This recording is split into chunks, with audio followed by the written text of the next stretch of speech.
Namaste, namaskaram, vanakkam, namo namaha. Jai Ganesha, please visit our website at classicalyoga.org and enjoy some of our other provocative, perhaps thought-provoking podcasts. Today, the elitist mindset of entitlement, often Christian in nature, and today's phony yoga movement. An elitist maintains an air of superiority. It is extreme egocentrism. However, simply recognizing what one is, what one does, what one belongs to, such as a religion, is common sense. The problems surface when one denies, perhaps, an original source and further steals from this source, often creating an exclusive one way or universal way. Such an undeveloped, arrogant mindset can be applied to many in many aspects of life. In the many religions of the world, comprised of many good, sane people, there are, of course, those with a pompous attitude of superiority, to say the least. This arrogance also applies to the highly unethical practice of stealing and redefining from already established religious tradition. Today's so-called yoga is a prime example of this haughty, high and mighty elitist attitude of entitlement. Many of those in this massive spurious yoga movement are coming from a Christian mindset. Many have simply walked away from any Christian commitments as they have walked away from many other life commitments. Therefore, let's look at some striking similarities between these two popular movements.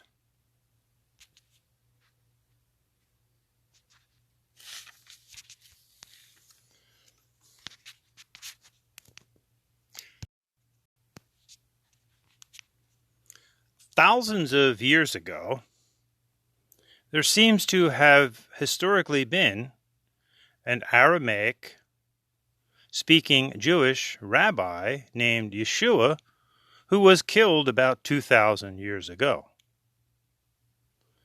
Subsequently, some Jews and later non-Jews created the new cult of Christianity. They changed the name and religion from Yeshua to Jesus the Christ or Christian. The language also changed from Aramaic and Hebrew to Latin and English. Over the subsequent centuries, this new cult further divorced from its Jewish roots and branded into innumerable cultic offshoots, eventually turned totally against the Jewish religion. The new cult of Christianity began to be dominated by chiefly white ethnicities. Yoga. The thousands and thousands of years old Sanskrit and Tamil words yoga, yogam, originated with the people living in the Hindu or Indus River Valley area. They became known as the Hindus. And along with other synonyms, Rita and Dharma, for example, their way of life became known as Hindu Dharma, and later in English, Hinduism, the Hindu religion.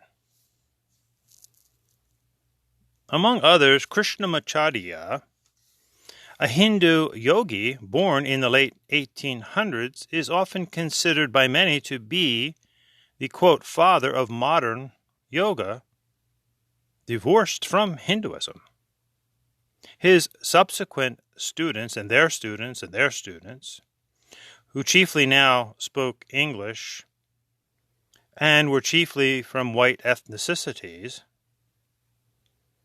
turned against Hinduism as innumerable cultic offshoots emerged. Retrofitting the new cult of Christianity to gain authority. The Christians now made the unprovable and illogical claim that this Jesus was actually the very God that preceded the Jews. In fact, he was the origin of everything and thus came before all religion. Many of those in the emerging yoga cult and their leaders began to make the unprovable and illogical claim that this modern yoga actually preceded all religions, including the Hindus and the very Hindu dharma or religion. Modern versus old. The new cult of Christianity created their own scripture entitled the New Testament. Being unable to avoid the obvious original Jewish scripture, the Torah, they arrogantly renamed it the Old Testament, meaning outdated and no longer applicable. Many of those in the new yoga movement with their innumerable brandings referred to their system as modern yoga, obviously meaning that the original Hindu yoga was outdated and no longer relevant. State power, political clout, and a universal way. When Emperor Constantine of Rome, in circa 300 CE, joined the new cult of Christianity, interestingly, he was an Mithrite, which traces its roots back to Hinduism. This new cult now gained state power and political clout. As Rome became the seat of power, subsequently the many Christian cults influenced politics and entered into affairs of the state, taking their vows on the new Christian Bible. The very meaning of the word Catholic is universal, as the Christians now claim to have the universal way, as Jesus is for everybody, and with a rather instant salvation. In 1997, the Yoga Alliance was initiated. Interestingly, at the Kripalu Center, whose very founder was fired due to sexual misconduct. In 1999, this unholy yoga alliance of non-Hindu, basically non-Indian Western women, was formed. Now they offered bogus certifications, which were sold as the standard. And paradoxically, authentic Hindus who were not certified by this elite became discriminated against as the spurious yoga and yogis entered their way into public venues and eventually into the political arena. This modern yoga made basically the same claim as the Christians. This yoga is universal and for everybody. Greed, power, and money. Apparently long forgotten was the humble and poor Aramaic-speaking Jewish rabbi, as the Christian cult amassed fortunes and adorned itself in blatant materialism. The many subsequent cults and their cult leaders became infamously wealthy and mired in materialism. Yoga. Apparently long forgotten were the original, humble and non-materialistic Hindus.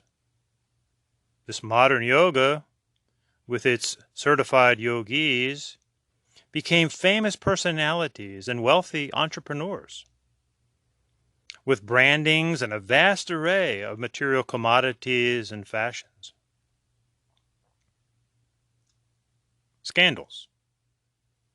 Inevitably, when individuals lie, cheat, and steal, numerous horrific and devastating scandals, both monetary and sexual, are inescapable. The Christian invasions, thefts, and deceptions would fill a library.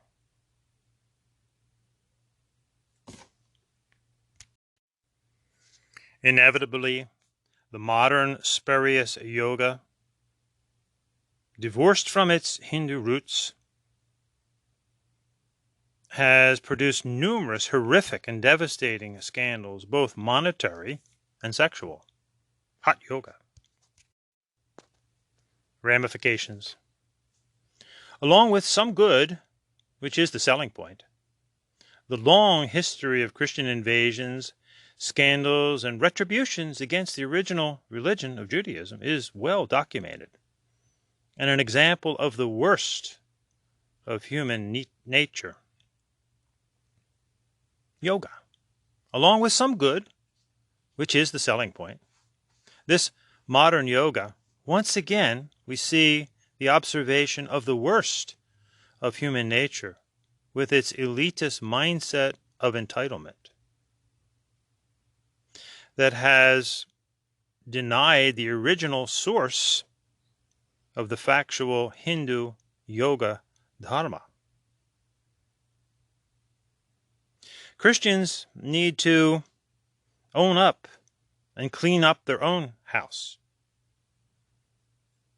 However, as a Hindu, speaking to fellow Hindus, it is way past time for Hindus to speak up, to educate, and certainly not to capitulate. It is up to us to do the right thing. Jai Ganesh, Jai Hindu Yoga Dharma.